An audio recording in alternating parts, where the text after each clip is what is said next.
തമിഴ്നാട്ടിൽ ഇപ്പോൾ വലിയ രീതിയിലുള്ള മാറ്റങ്ങളാണ് സംഭവിച്ചുകൊണ്ടിരിക്കുന്നത്. ബി.ജെ.പിയുടെ നേതാവ് കൂടിയായിട്ടുള്ള ഒരു ഗവർണർ അവരുടെ നിയമങ്ങൾ പിടിച്ചെടുക്കുകയും അതിനെതിരെ രൂക്ഷമായ വിമർശനം ഹൈക്കോടതിയിൽ നിന്നും അദ്ദേഹം നേരിടുകയും ചെയ്തു. എന്താണെങ്കിലും അദ്ദേഹത്തിന്റെ ഇപ്പോൾ ഏറ്റവും ട്രെൻഡിംഗ് ആയി മാറിയിട്ടുള്ള ഒരു വിവാദ പരാമർശം വൈറലായി കഴിഞ്ഞു. എന്താണെങ്കിലും ഒരു കോളേജിൽ അതിഥിയായി ചെന്ന് അവിടെയുള്ള എല്ലാ കുട്ടികളോടും ജയ ശ്രീറാം എന്ന് പറയുന്ന വീഡിയോയാണ് ഇപ്പോൾ സാമൂഹിക മാധ്യമങ്ങളിൽ പ്രചരിക്കുന്നത്. അദ്ദേഹത്തിന് കോടതിയിൽ നിന്നും രൂക്ഷമായ വിമർശനം ലഭിച്ചു കഴിഞ്ഞിട്ടും എന്തുകൊണ്ടാണ് ഇത്തരത്തിലുള്ള ഒരു നടപടിയുമായി അദ്ദേഹം ഒരു കോളേജിൽ എത്തിയത് എന്നുള്ളത് ചിന്തിക്കേണ്ടിയിരിക്കുന്നു.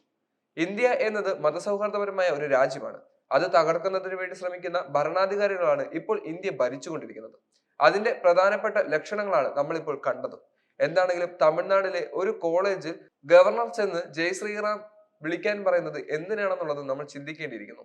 രാജ്യത്തിൽ ഏത് മതത്തിൽ വിശ്വസിക്കാനും അതിൽ പ്രാർത്ഥിക്കാനുമുള്ള അവകാശം ഇന്ത്യൻ നിയമങ്ങൾ നമുക്ക് നൽകുമ്പോൾ എന്തിനാണ് ഇത്തരത്തിലുള്ള ഭരണാധികാരികൾ അതിനെ നശിപ്പിക്കാൻ ശ്രമിക്കുന്നത് എന്നുള്ളത് മനസ്സിലാകുന്നില്ല.